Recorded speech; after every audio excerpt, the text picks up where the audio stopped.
예, 오늘도 우리에게 복된 날 주셨습니다. 이 한 날도 하나님의 은혜가 충만하셔서 은혜로 인하여 기뻐하고 감사하고 또 감격이 넘치는 그런 한 날 되기를 바랍니다. 오늘은 믿음에 대해서 말씀을 교훈받도록 하겠습니다. 믿음으로라야 누리는 복이라, 믿음으로라야 누릴 복이라고 하는 말씀으로 함께 은혜를 나누고자 합니다. 자, 우리가 하나님께서 우리에게 약속하셨습니다. 모든 것을 하나님께서 믿음대로 주겠다라고 하셨습니다.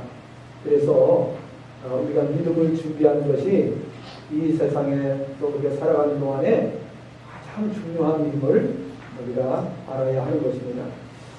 그래서 늘 말씀을 드린 대로 믿음이 없다면 모든 것이 헛수고에 지나지 않는다. 믿음이 없다면 꽝이다. 왜?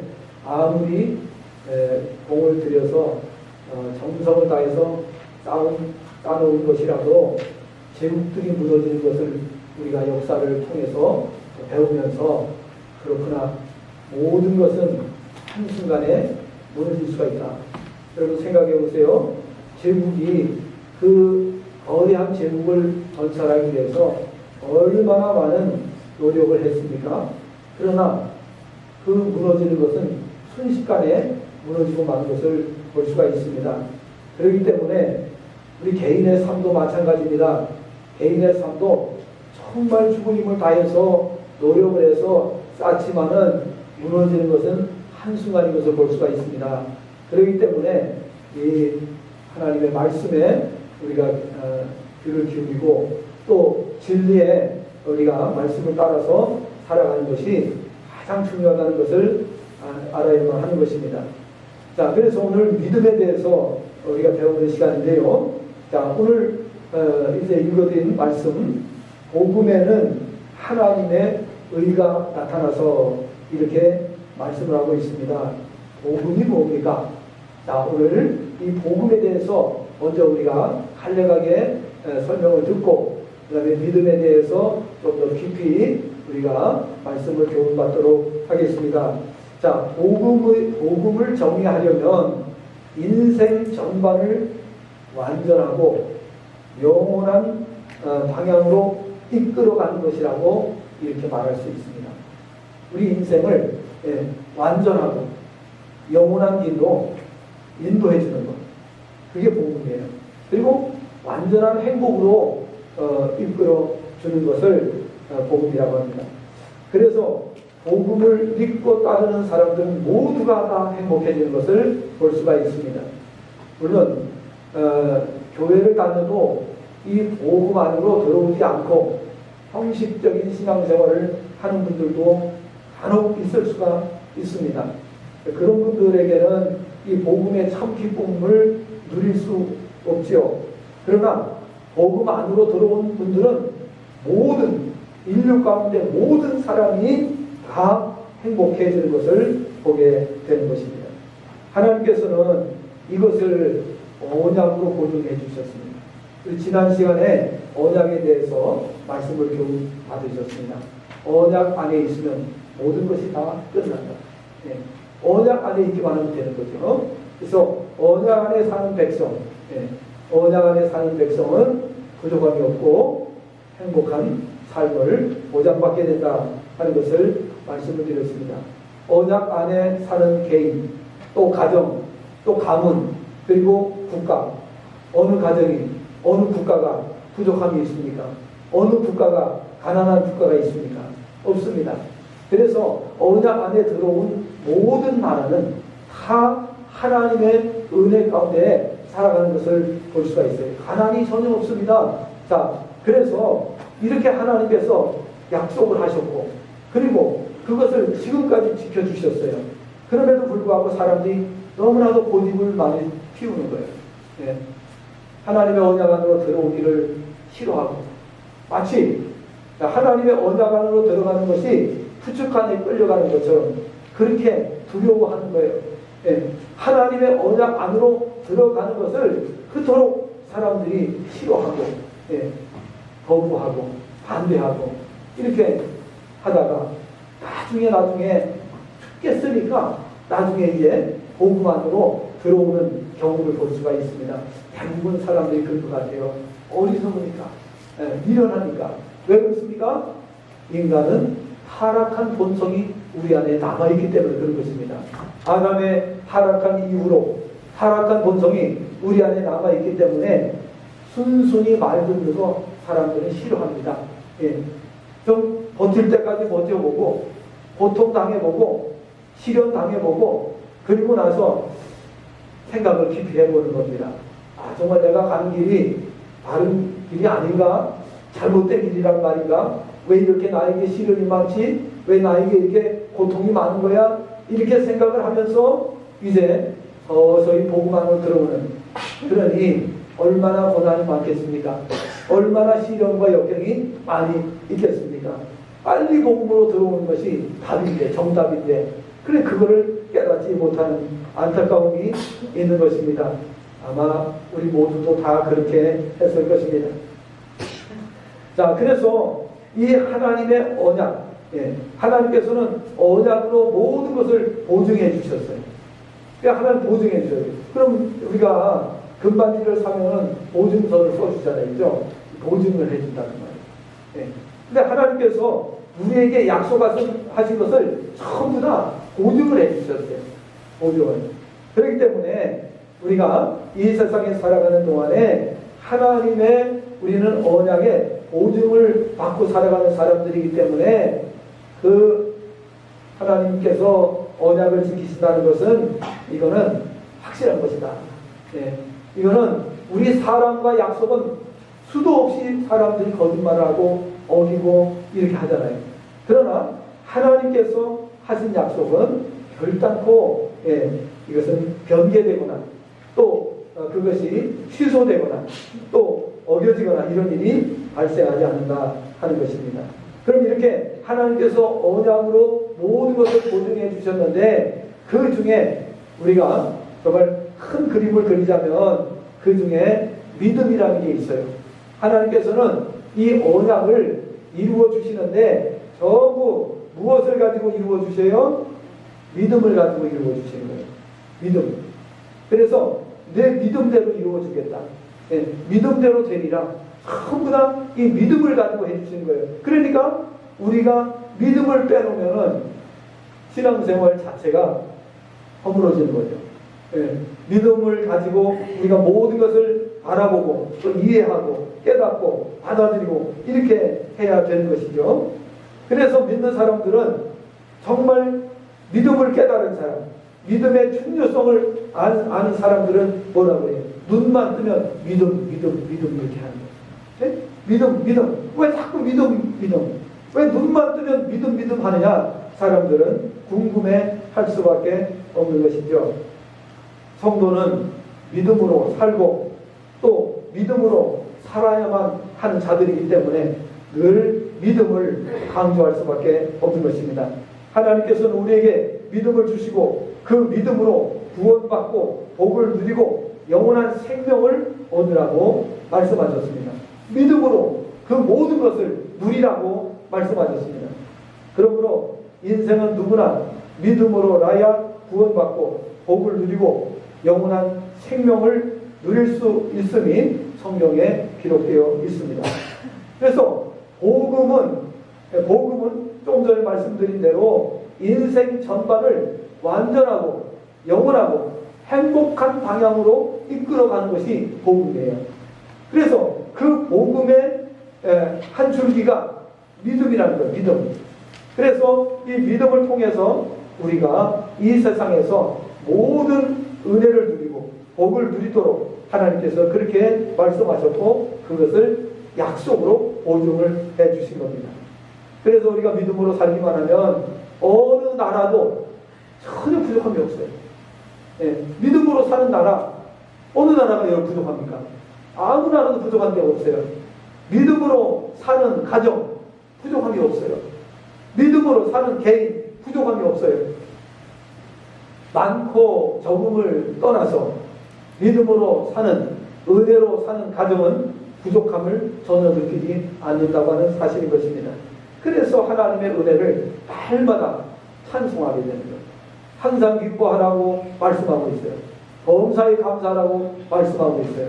은혜를 모르는 사람은 이게 무슨 뜻인지 알아들을 수가 없어요.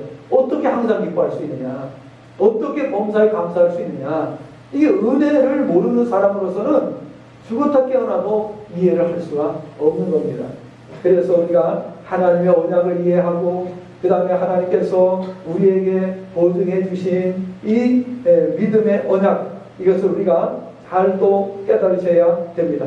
복음이란 바로 이러한 모든 내용들을 내포하고 있는 것이 복음입니다.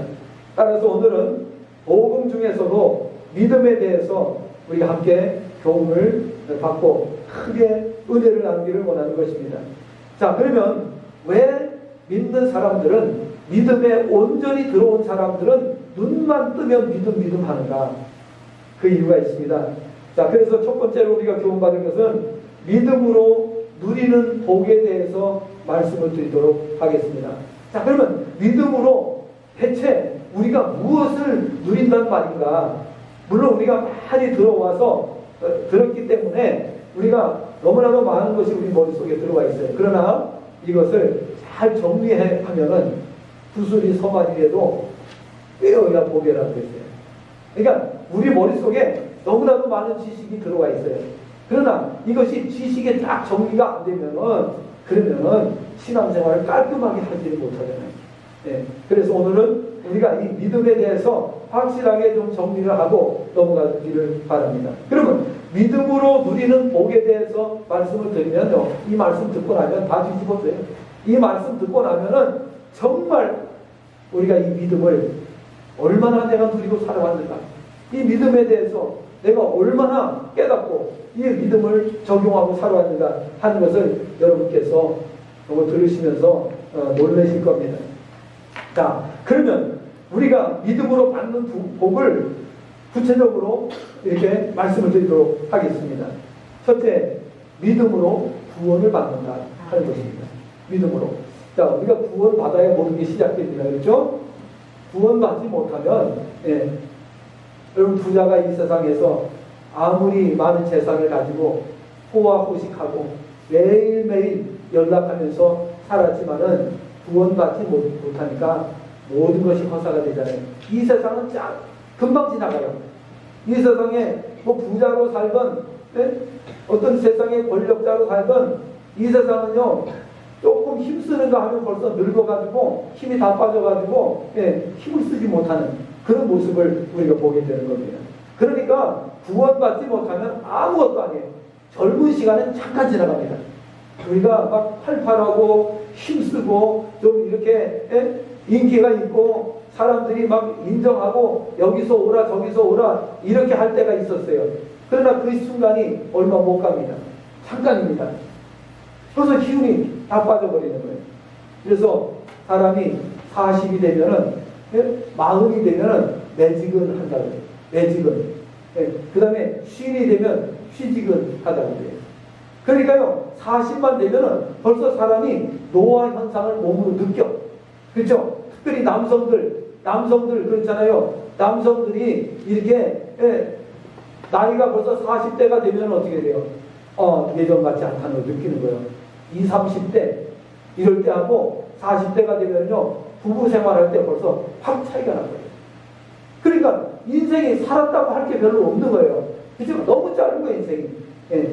자, 그렇기 때문에 우리가 구원받지 못하면 아무것도 아니라는 거예요. 이 세상 사는 것이 그래서 사람들이 또 돈을 많이 벌고 또 권력을 잡고 이렇게 한 사람들이 한때는 큰 소리 치지만은 그거 몇 년 못 갑니다. 국회의원 몇 년이에요? 국회의원 4년이에요. 4년. 그래서 4년 해가지고 떨어지면 어떻게 돼? 그걸 끝나는 거예요. 그러면 생각을 해보세요. 얼마나 허무합니까? 얼마나 허무해요. 국회의원 되려면 모든 걸 다 포기하고 국회의원 되잖아요. 근데 4년하고 끝나면 4년하고 떨어지는 사람들은 그걸로 끝나는 거예요.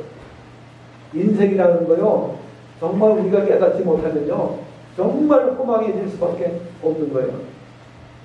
대통령은 5년입니다. 우리나라는 대통령 5년 단임되기 때문에 5년 하면 끝나요. 그런데 그거 하려고 모든 걸 다 거기에 투자하잖아요. 모든 걸 다 걸잖아요. 그리고 나서 어떻게 돼요? 그거 대통령 되려고 애쓰다가 저질러놓은 그 잘못 때문에 대통령 끝난 다음에 굉장히 불행해지는 것을 볼 수가 있습니다.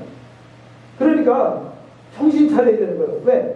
우리 인생이 어떤 그런 삶을 산다고 하는 것을 우리가 잘 생각하고 살아야지, 그러지 아니하고 어떤 그 세상에 취해가지고 거기에 빠져버리면 인생을 망치는 거예요. 인생을 망치는 거예요. 성공하는 것처럼 보이지만은 그 성공 뒤에는 결국은 불행이 기다리고 있다는 것을 우리가 알아야 되는 겁니다. 그래서 돈 버는 사람들도 보면 돈 벌고 불행해지는 걸 볼 수가 있어요. 권력 잡은 사람들이 권력 잡고 불행해지는 걸 볼 수가 있어요. 왜? 사람이 그 후에 일까지 생각을 못하기 때문에 그런 거죠. 지금 당장 내 눈앞에 있는 것만 바라보고 가다 보니까 불행이 앞에 기다리고 있는 거예요. 불행이.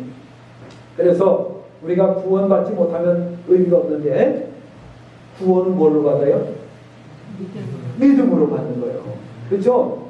그 에베소 2장 8절에 보면 너희가 그 은혜로 인하여 믿음으로 말미암아 구원을 얻었나니 이것이 너희에게서 난 것이 아니요 하나님의 선물이라. 행위에서 난 것이 아니니 이는 누구든지 자랑치 못하게 하려 하시니라 라고 말씀을 하고 있어요.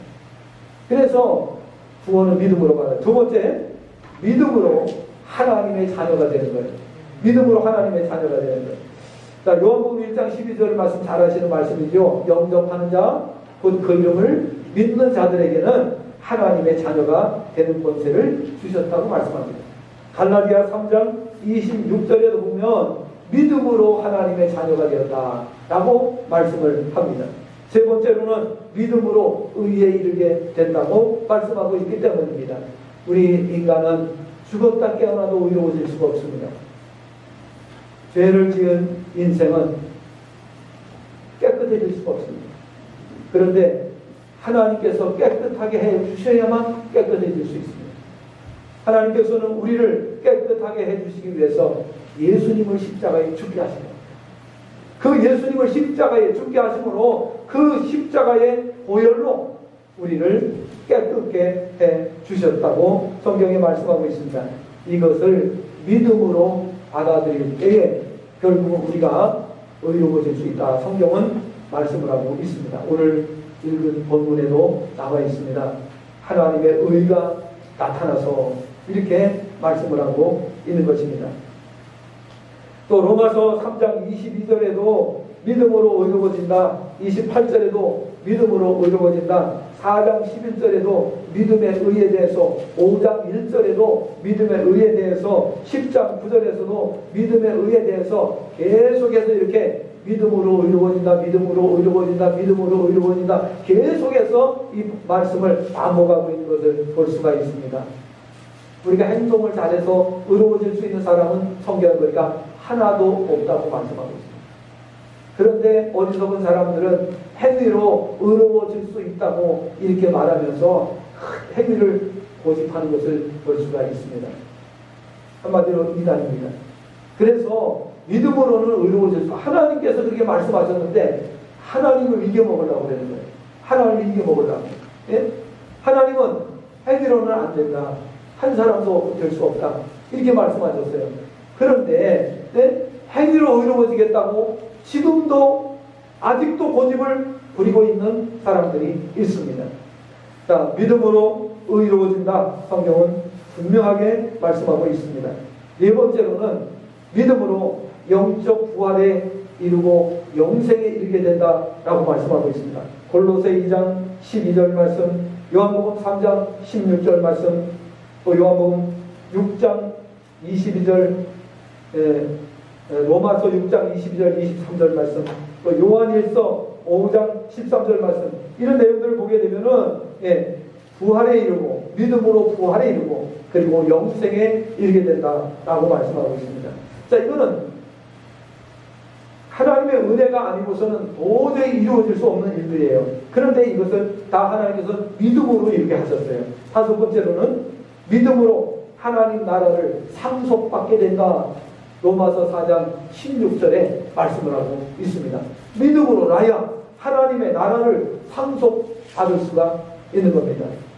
자녀가 부모님의 유산을, 부모님의 모든 것을 승계받고 물려받으려고 하면 뭐만 있으면 되죠? 네? 자녀가 부모님의 재산을 다 물려받는 데는 뭐가 필요해요? 생각 안 해보셨죠? 단도 없습니다. 부모님을 내가 인정하면 되는 거예요. 그래서 당신이 내 부모 아니야 이러면 어떻게 돼요? 하나도 안 와요 나한테. 그죠? 하나도 안 와. 이론도 안 와. 근데 그냥 나는 그냥 아버지를 내가 인정하면 되는 거예요. 내 부모님을 부모님으로 그냥 믿고 인정하면 다 나한테 오는 거예요. 그런데 부모님을 만약에 인정하지 않는다면 어떻게 돼요? 한 푼도 내게 오지 않는 겁니다. 자, 간단한 원리죠. 그러면 우리가 하나님의 그 모든 것을 우리가 상속을 받는데 뭐가 필요한 거예요? 눈치가 빠른 분들은 금방 대답이 나오는데, 예? 하나님의 모든 것을 내가 받으려면 뭐가 필요한 거예요? 믿음이 필요한 거예요. 믿음이면 끝나는 거예요. 모든 상속권은 믿음이면 되는 거예요. 그러니까 부모와 자식이라고 하는 것이 입증만 되면 그걸 끝나는 거예요. 그렇죠? 예. 부모님의 모든 상속권을 자식이 받아. 근데 그 자식이라는 것이 입증이 안 되면 전혀 법적으로 그걸 인정받지 못하는 거예요. 그러니까 우리가 하나님 앞에 인정을 받아야 돼요. 하나님의 자녀라고 하는 것이 인정이 돼야 되는데 그 인정이 뭘로 된다고요? 믿음으로 되는 거예요. 믿음으로. 그러니까 믿음 하는 거예요. 그냥 눈만 뜨면 믿음 찾는 거예요. 왜? 믿음이면 해결이 되니까. 그 다음에 여섯 번째로 믿음으로 성령을 받기 때문이라고 말씀하고 있습니다. 갈라디아 3장 2절 믿음으로 성령을 받는다. 일곱 번째, 믿음으로 그리스도께서 내 안에 계시게 하기 때문이다. 이렇게 말씀합니다. 에베소 3장 17절 믿음이 없는 사람에게는 주님이 들어가지 않습니다. 믿음으로 살지 않는 자에게는 성령께서 그 안에 역사하지 않으신다는 사실입니다. 그래서 믿음으로 그리스도께서 내 안에 계시게 할 수 있다. 믿어야 예수님 안에 들어가시는 거예요. 여덟 번째, 믿음으로 담대함과 확신을 얻기 때문이다. 에베소 3장 12절 말씀. 아홉 번째, 믿음이 우리를 죄악에서 건짐받도록 하기 때문이다. 마태복음 15장 28절. 열 번째, 믿음이 우리를 질병에서 건짐받게 해주기 때문이다. 마가복음 5장 34절, 10장 52절. 열한 번째, 믿음이 우리를 위기에서 건짐받게 해주기 때문이다.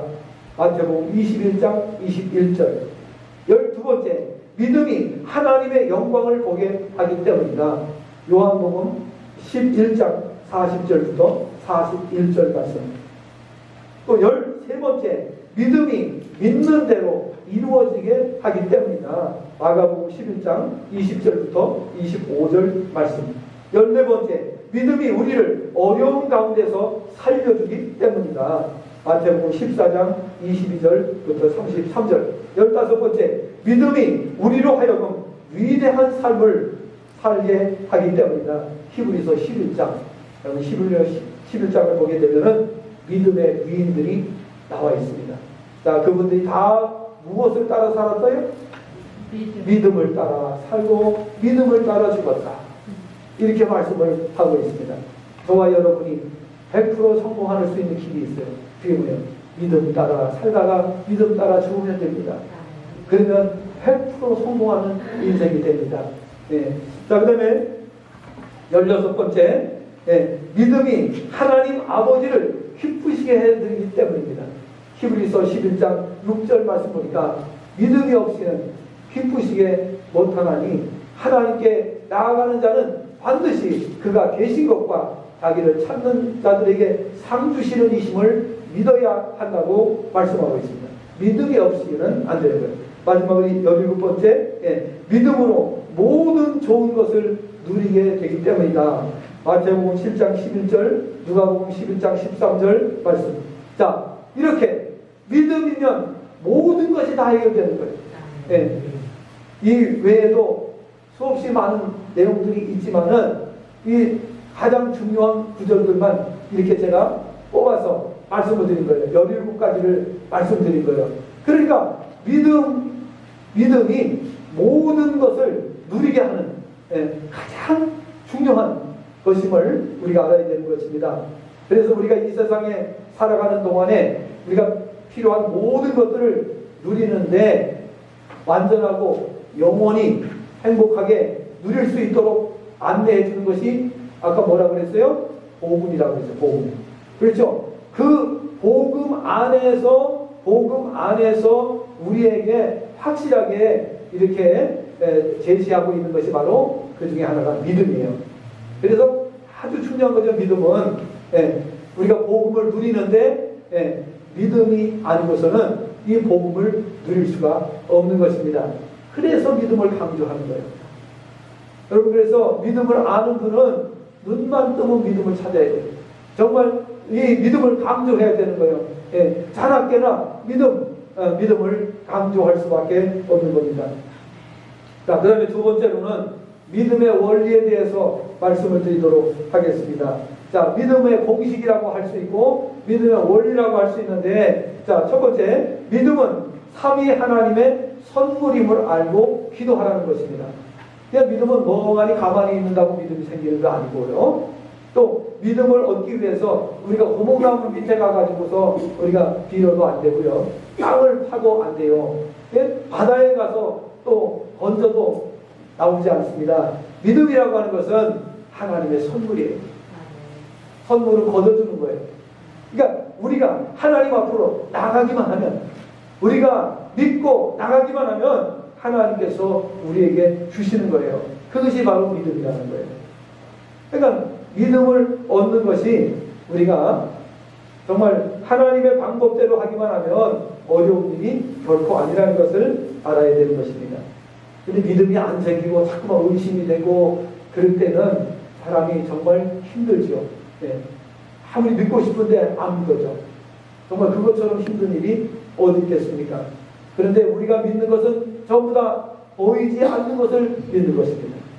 하나님 눈에 보이지 않아요. 그런데 믿어야 돼요. 여러분, 공기가 눈에 보입니까? 공기가 눈에 안 보여요. 그런데 공기처럼 중요한 게 있습니까? 여러분, 세상에 우리가 살면서 공기보다 더 중요한 게 어디 있어요? 그죠?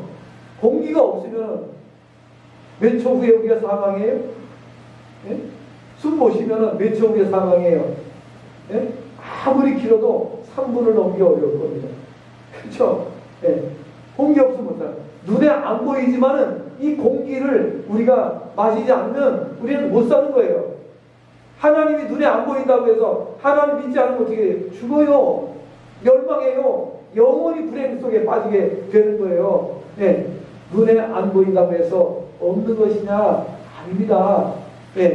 눈에 보이지 않는 공기가 그렇게 중요한 것처럼 눈에 보이지 않는 하나님은 우리 인류 모든 것을 지으셨고 그 하나님께서 모든 것을 주관하시는 분이시기 때문에 그래서 우리가 하나님을 믿는 것이 중요한 것입니다. 그래서 믿음은 하나님께서 주시는데 성령을 통해서 주시는 거예요. 그래서 불이 떨어지게 되면은 정말 우리가 하나님의 말씀에서 벗어날 수도 있고요. 잘못될 수도 있어요. 그래서 믿음이 항상 우리가 떨어지지 않도록 준비해요. 항상 믿음을 준비하는 거예요. 그러니까 시간이 있을 때 우리가 준비해야 되는 거예요.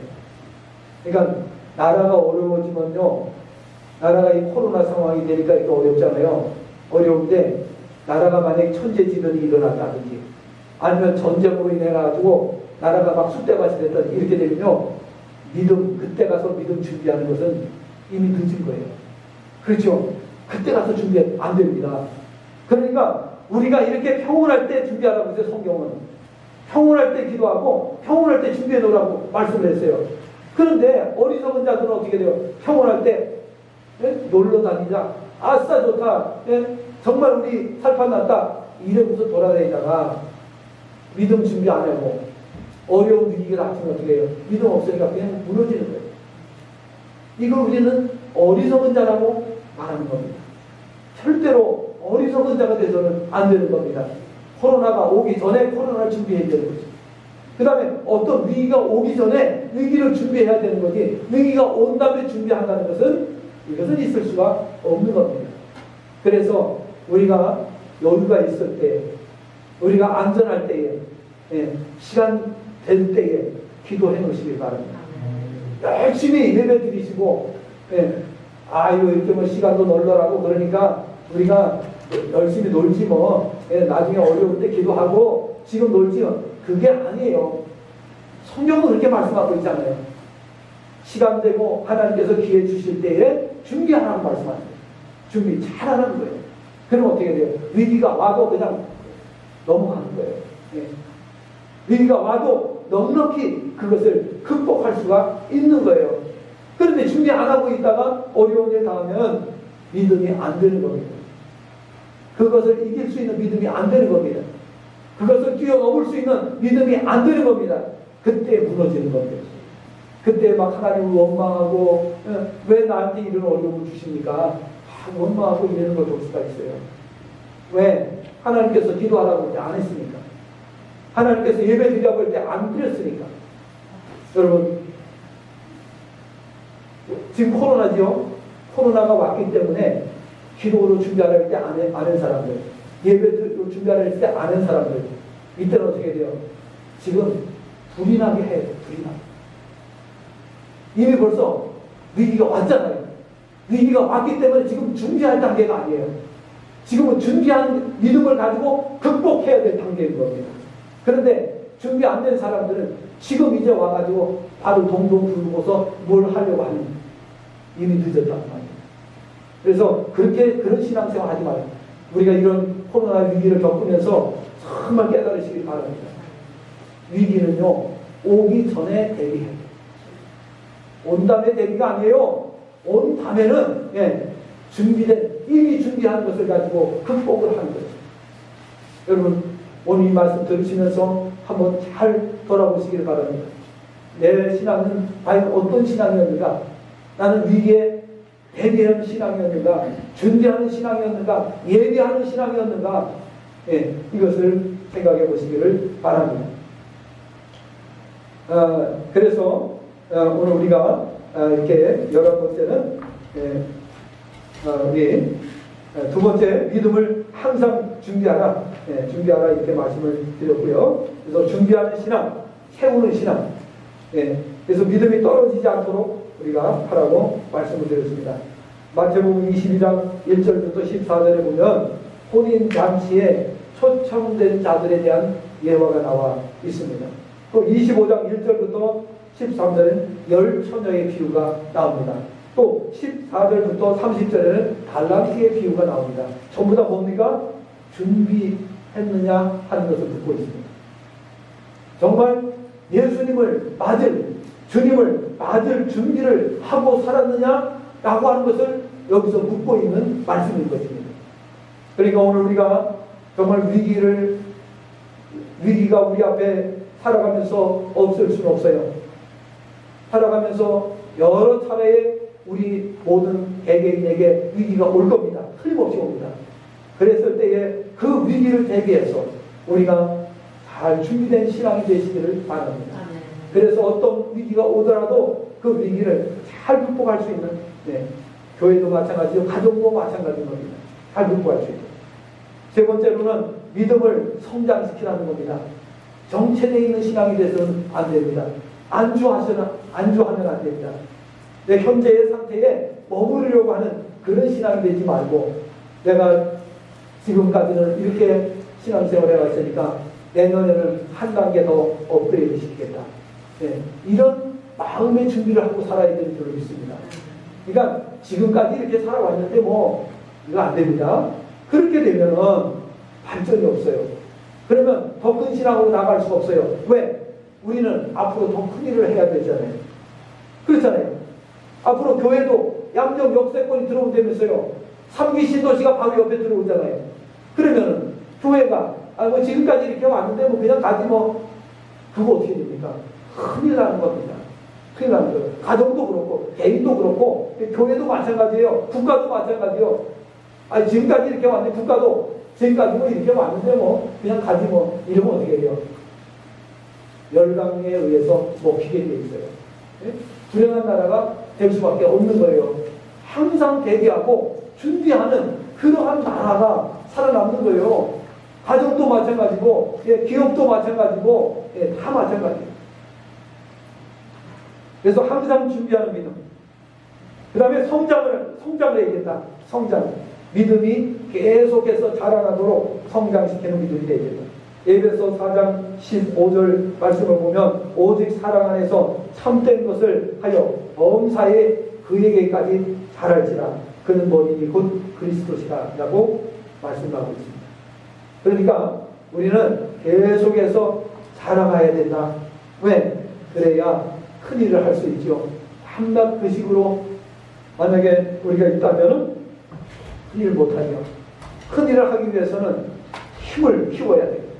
큰 일을 하기 위해서는 에너지를 확보해야 돼요. 그죠? 큰 일을 하기 위해서는 철저하게 준비해야 큰 일을 할 수 있는 거예요. 그러니까 신앙생활을 안주하는 신앙 안 됩니다. 안주하는 신앙 가지고 안 됩니다. 여러분 사업을 크게 하고 싶습니까? 그럼 어떻게 돼요? 철저하게 11조 생활 하셔야 됩니다. 왜? 나중에 위기가 오면요 11조 생활 하는 분들은 하나님께서 그거 다 메꿔주십니다. 다 채워주십니다. 그런데 11조 생활 안 한 분들은 나중에 위기가 왔을 때 그냥 손 드는 거예요. 왜? 막을 수 있는 방법이 없는 거예요. 예. 그래서 11조 생활 강조하는 거예요. 예. 왜냐하면 내가 하나님 앞에 하나를 바쳤을 때 나머지 9을 하나님께서 잘 지켜주시는 거예요. 예. 아무도 손 못 댑니다. 하나님이 지켜주실 때는요 그 누구도 손을 못 대게 돼 있어요. 그렇기 때문에 하나를 하나님 앞에 온전히 드렸을 때 나머지 9은 내가 온전히 쓰게 되는 거예요. 그러지 않으면 어떻게 됩니까? 이 9을 하나님이 지켜주지 않으시면은 이게 뭐예요? 다 새나가는 거예요. 이렇게 새나가고 저는 생각지도 않은 그 방향으로 다 새나가버리고 많은 것을 볼 수가 있습니다. 뭐 아파서 병원 가요. 아파서 수술해가지고 뭐 돈을 왕창 쓴다든지 그러면 뭐라고 그러는지 아세요? 이렇게 말해요. 아이고 내가 그동안에 돈 안 많았으면은 이번에 어떡할 뻔했어. 이런 소리 하고 있어요. 아니 하나님께서 수술 안 하게 해주셨으면은 그 돈이 그냥 얼마나 요긴하게 사용할 수 있는 돈이에요. 그런데 그렇게 말하는 거예요. 그게 얼마나 어리석으냐 그 말이에요. 그러니까 영적인 지혜가 없으면 그렇게 말할 수밖에 없는 거예요. 하나님께서 내가 하나님 앞에 온전히 바쳤더니 하나님께서 9을 지켜주셔가지고 내가 병들어도 우리 사람이기 때문에 불안하잖아요. 실수도 하고 병들 수 있어요. 그러나 하나님을 기도하면 하나님도 고쳐주시는 거예요. 그래서 우리가 수술 안 하고 고침받아서 그러면 그거 얼마나 감사합니까? 그죠? 그거를 깨달아야 돼. 그게 깨달아지지 않는 거예요. 영적인 지혜가 없는 사람은 그걸 알래야 알 수가 없는 거예요. 왜냐하면 그것도 성령께서 알게 해주셔야 알기 때문에 그런 것입니다. 그래서 우리가 정말 기도가 대단히 중요하다는 것을 아셔야 되는 것입니다. 그 다음에 네 번째로는 믿음을 강화시키라는 거예요. 믿음을 성장시키고 그다음에 믿음을 강화시키라고 하는 거예요. 골로새서 2장 6절 7절 말씀을 보면 그러므로 너희가 그리스도 예수를 주로 받았으니 그 안에서 행하되 그 안에 뿌리를 박으며 세움을 받아 교훈을 받은 대로 믿음에 굳게 서서 감사함을 넘치게 하라고 말씀을 하고 있습니다. 그래서 우리가 믿음을 강화시켜야 돼요. 단단한 믿음이 될 수 있도록 굳건한 믿음이 될 수 있도록 해야 되는 줄로 믿습니다. 그러니까 어떤 공격이 와도 흔들리지 않는 믿음이 돼야 돼요. 우리가 여러분 어려운 일 당하고 나면 막 불안에 떨고 막 두려워서 안절부절 못하고 이렇게 될 때가 있잖아요. 그죠? 그런 우리가 믿음이 돼서는 안 되고 굳건한 믿음이 돼야 돼요.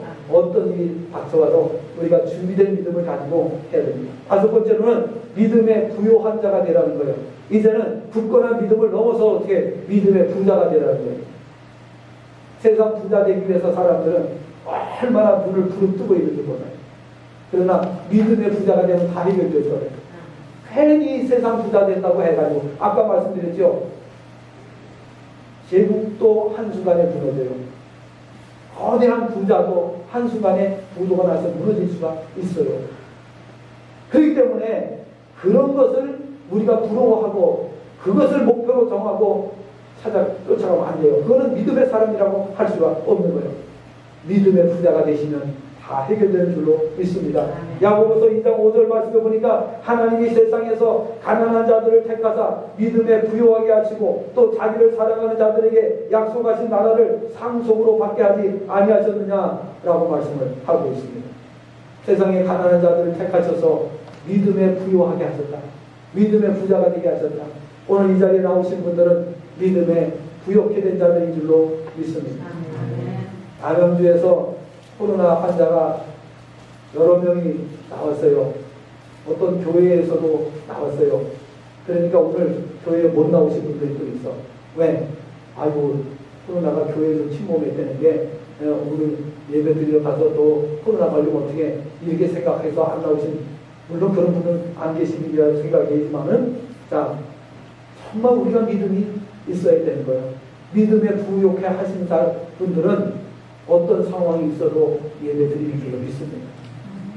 아이고 아멘 소리가 갑자기 그냥 훅 들어갔어요.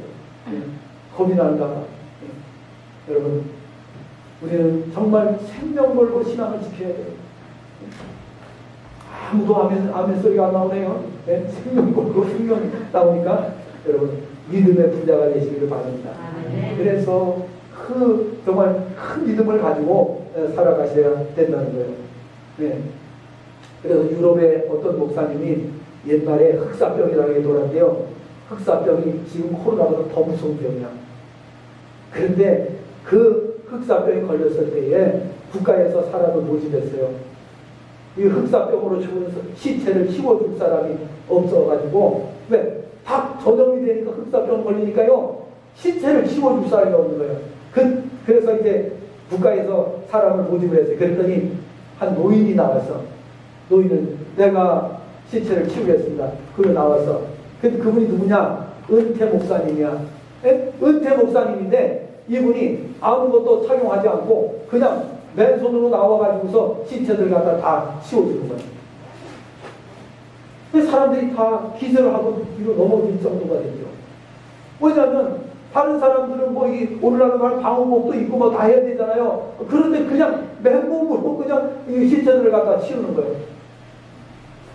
그래서 사람들이 물어봤어요. 어떻게 그럴 수 있는? 그때 이분이 하시는 말씀이 성령이 내 안에 있기 때문에 이렇게 말했다는 거예요. 여러분 생각해 보세요. 오늘 우리는 어떤가? 예. 물론 하도 정부에서 우리가 너무 집중적으로 단속을 하니까 우리가 그 정부의 정책에 따라서 갈 수밖에 없어요. 그러지 않으면 교회 문 닫으라고 그러면 할 말이 없어지잖아요. 그죠? 교회 문 닫아 그러면 할 말이 없어지니까 우리가 방역 수칙을 잘 지켜야 됩니다. 왜? 그래야 문 닫을 소리 안 하니까. 그러나 성령 충만하시길 바랍니다. 그래서 이 은퇴 목사님처럼 정말 성령에 충만하셔서 모든 질병과 모든 악한 것을 이길 수 있는 믿음이 되면 그런 분들에 의해서 세상이 이렇게 믿음을 우리가 지금까지 전수를 받게 된 거예요. 한번 생각해 보세요. 나 같은 믿음이라면 우리 후세들에게 다 믿음을 전수해 줄 수 있겠는가? 한번 생각해 보세요. 정말 우리가 큰 믿음을 가지고 살아야 돼요. 그래서 믿음의 부자가 되시기를 바랍니다. 성경을 보면 믿음에 부요하게 된 분들의 이야기가 나옵니다. 마태복음 8장 5절부터 13절, 누가복음 7장 9절에 보면 이스라엘 중 아무에게서도 이만한 믿음을 보지 못하였다고 주님께서 칭찬하셨어요. 마태복음 15장 28절에 보니까 네 믿음이 크도다 라고 말씀하셨어요. 또 마가복음 5장 34절에 네 믿음이 너를 구원하였으니 평안히 가라. 네 병에서 놓여 건강할지어다. 이렇게 말씀하셨어요. 그래서 예수님께서 믿음을 칭찬하신 분들이 있어요. 내 믿음이 크다. 이렇게 칭찬하신 분들이 있다 그 말이에요. 오늘 주님이 이 자리에 오셔서 오늘 이 예배에 참석한 여러분들을 모시고 내 믿음이 크도다 라고 말씀하시는 그런 주님의 음성을 들으시기를 바랍니다. 행복한 삶이에요. 일평생 부족한 게 없다니까요. 일평생 행복한 삶을 살게 된다니까요. 예. 한 가지만 더 말씀드리면 이미 얻은 믿음을 잘 보존하라는 것입니다. 애써서 믿음을 우리가 얻었다면 그 믿음을 잘 유지하고 보존하는 것이 필요하고 누가복음 22장 32절에 믿음이 떨어지지 않도록 예수님께서 기도하셨어요. 그러니까 믿음이 떨어질 수가 있는 거예요. 여러분 한 주간 동안 나가서 생활하시다가 어려운 일 닥쳐서 막 근심 걱정 큰 근심거리가 앞에 닥쳐서 믿음이 유지되어 떨어져요. 안 해보셨어요? 믿음 떨어져요. 우리가 교회 일도 마찬가지 교회 일도 하다 보면 갑자기 큰 우리가 감당할 수 없는 일이 닥칠 때가 있어요. 그럴 때에 불안하고 두렵고 예? 그런 마음이 들어온단 말이죠. 순간적으로 들어오는 거예요. 그러면 저 같은 경우는 어떻게 하냐? 이제 그거하고 싸우는 거예요. 그 문제를 놓고 계속 영적인 싸움을 하는 거예요. 그래서 사탄은 저를 불안하게 만들어요. 사탄은 저를 두렵게 만들어요. 계속 공격을 해요. 그러면 저는 거기에 맞서서 성경에 말씀하신 대로 예, 마귀를 대적하라. 그러면 너희를 어떻게 하라? 어떻게 하니라? 네? 피하니라. 피하니라. 그래서 예수님의 이름으로 계속해서 우리가 맞대응하고 공격을 하게 되면 어떻게 돼요? 마귀가 마침내 떠나고 마는 거예요. 불안한 마음, 두려운 마음, 공포가 싹 사라지고 마음에 평안이 오고 기쁨이 오고 담대함이 오고 이렇게 되면 어떻게 승리한 거예요. 그래서 우리가 어려운 일, 땅 살 때 뭐 이런 일을 중대한 일을 할 때마다 어떻게 했느냐면 그렇게 한 거예요. 그래서 불안이 사라지고 기쁨으로 변화되고 확신이 오고 마음의 평안이 올 때에 그때 일을 진행한 거예요. 할렐루야. 한번 해보세요. 여러분 가정에서라든지 또 무슨 일을 진행하실 때에 이런 원리를 잘 적용을 하시면은 하나님께서 큰 역사를 나타내 주시는 줄로 믿습니다. 자, 이제 우리는 그래서 오늘 이 믿음의 원리까지 말씀을 드렸고요. 그 다음에 믿음의 성장의 원리 가운데에 우리가 조금 더 보완하면서 마치겠습니다. 자, 믿음은 언제 성장이 될까요? 자, 믿음은 언제 성장이 될까요? 믿음은 들음에서 나며 로마서 10장 17절 믿음은 들음에서 나는 거예요. 뭘 들어요? 말씀을 들어야 되는 거예요. 네? 친구들 말 들어서 되는 게 아니에요. 네. 또 세상 사람들 말 들어서 되는 게 아니에요. 믿음은 하나님의 말씀을 들으면서 나는 거예요. 그 다음에 또 믿음은 언제 생길까요? 하나님 앞에 구해야 돼요. 아까 말씀드린 대로 고린도전서 12장 31절 은사를 구하라고 말씀하셨습니다. 세 번째로는 믿음의 주님을 바라보는 거예요. 다 이제 앞에서 말씀드린 거예요. 믿음의 주님을 바라보고 믿음의 주여 또 온전케 하시는 이 예수를 바라보자 라고 되어 있습니다. 그 다음에 믿음의 교제가 우리의 믿음을 성장시킵니다. 성도의 교제. 성도의 교제를 해야 돼요. 그냥 예수 믿는 사람이 만나서 밥 먹고 그냥 세속적인 얘기 한다고 해서 그게 믿음의 교제 아닙니다. 믿음의 교제라고 하는 것은 영적인 성장이 일어나도록 교제하는 것을 믿음의 교제라고 하는 거예요.